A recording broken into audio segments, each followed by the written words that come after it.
मु विकास बथुआल मु गोटे समाजसेवी माड़ू पंचर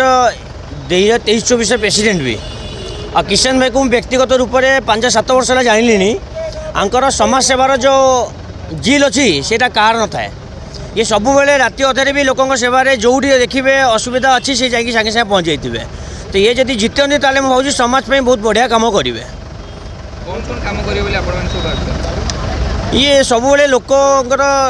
शुभ चिंता ही करती तेना विजन कौन अच्छी से तो मुझे क्लीयर नहीं बट ये निश्चय समाज सेवा भल कम करेंगे कहीं मुझे जी देखी ये सब बेले लोकों सेवारे रहती मो मत तो ये जीतिकी अच्छा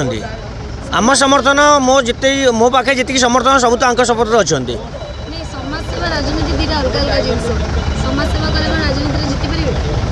मत लगुच जीति पार निश्चय एक्सेप्ट करेंगे एक्सेप्ट करेंगे लोक आ ये सरकार सागे मिसिकी ही कम करेंगे प्रतिश्रुति अच्छी तो बीजेडी आम सारे किसी लेन देन ना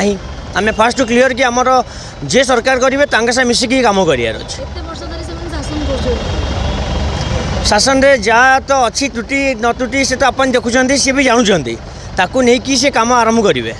ना किशन कुमार बलोडिया मु आज भुवनेश्वर सेंट्रल रू इंडिपेंडेंट कैंडिडेट हिसाब सब कलेक्टर ऑफिस रे नामांकन पत्र देवाई जाऊँगी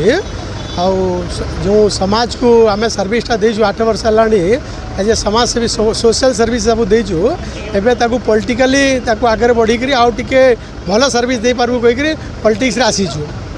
तेल भी आज्ञा आम गोटे जगार स्टार्ट करूँ जो आम घर तैयारी करूँ तो प्रथम जमी नाई करती तापर धीरे धीरे कर बिल्डिंग ठिया हुए आज आम राजनीति रे फर्स्ट टाइम आसीचु हो पारे आम आज जितबू न जितबू किंतु आम फ्यूचर एटा प्लानिंग करचु कि आम जितबू जितिक आसबू और सरकार संगे भल भाव काम करूँ आम समाज को सर्विस देवाई आसीचु जो जहाँ जहाँ सर्विस दरकार अच्छी से समाज को आम से सर्विसटा देवु आमर कन्स्टिट्यूएंसी सब जदि मु कन्स्टिट्यूएंसी रे जीतिली तो कन्स्टिट्यूएंसी सब जहाँ जहाँ उन्नतिमूलक काम कर सब कम करूँ तो प्रथम जीतिक आसला आमर कन्स्टिट्यूएंसी को किमिति रास्ता घाट पानी सुविधा दे पारिबा गरीब लोक को घर दे पारिबा से सब व्यवस्था करवा।